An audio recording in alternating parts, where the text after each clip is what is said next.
তিন দফা দাবি নিয়ে বাম যুবরা শক্তির মহড়া দিল। বেকার যুবক যুবতীদের কর্মসংস্থানের দাবি, রাজ্য জুড়ে দুর্নীতির অবসান এবং গোটা রাজ্যে নেশায় ভাসছে তার বিরুদ্ধে কঠোর ব্যবস্থা গ্রহণ করার দাবিতে সোমবার যুব পদচারণায় আন্দোলিত হয় বিশ্রামগঞ্জ। উদ্যোক্তা ডিওয়াইএফআই ও টিওয়াইএফ। কেন সিপাহীজলা জেলায় বামেদের শক্তি বেশি তার কারণ বেরিয়ে এলো সোমবারের যুবক যুবতীদের উদ্দীপ্ত মিছিলে। তিন দফা দাবিতে সিপাহীজলা জেলা শাসকের কাছে ডেপুটেশনের আগে বিশাল মিছিল বের হয় বিশ্রামগঞ্জে। এদিন দুপুরে দুই বাম যুব সংগঠনের আহ্বানে স্লোগান সোচ্চার মিছিল হয়। বিশ্রামগঞ্জে বিভিন্ন পথ পরিক্রমা করে জেলা শাসকের কার্যালয়ের সামনে গিয়ে এক সভায় মিলিত হয়। উক্ত সভায় বাম যুব নেতৃত্ব বক্তব্য রাখেন। এত বড় মিছিলের সাম্প্রতিক সময়ে রাখা যায়নি বলে স্থানীয়দের অভিমত। আমরা শুনবো বাম যুব নেতা কর্মসূচি প্রসঙ্গে কি বলছেন। 5টি জেলায় এই মিছিল সভা সংগঠিত করেছি।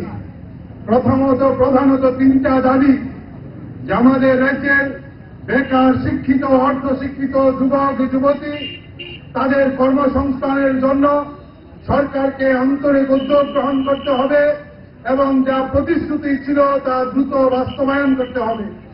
আমাদের 2 নম্বর দাবি হচ্ছে, গোটা রাজ্য জুড়ে যে দুর্নীতির ভয়াবহ রমরমা চলছে, একদিকে দুর্নীতি আরেকদিকে জঙ্গলের রাজত্ব, তার অবসান করতে হবে।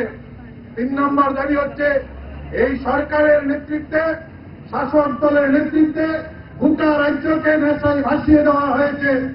এই জায়গায় আমাদের নতুন প্রজন্ম, গোটা রাজ্য আজ ধ্বংসের মুখোমুখি। এই জায়গায় প্রশাসনকে কঠোর পদক্ষেপ গ্রহণ করে এই রাজ্যকে নেশার করাল গ্রাস থেকে রক্ষা করতে হবে। এই 3টা দাবি নিয়ে আমরা রাজ্যের 8টা জেলা শাসকের কাছে যাচ্ছে। মানুষের মিছিল করে, গণমিছিল করে, এই মিছিল করে ডেপুটেশন দিচ্ছে ডিএম সাহেবের কাছে। আমরা বলার চেষ্টা করছি, একটা জেলার সর্বোচ্চ অ্যাডমিনিস্ট্রেশনের যিনি হেড, ইনি হচ্ছেন আপনি।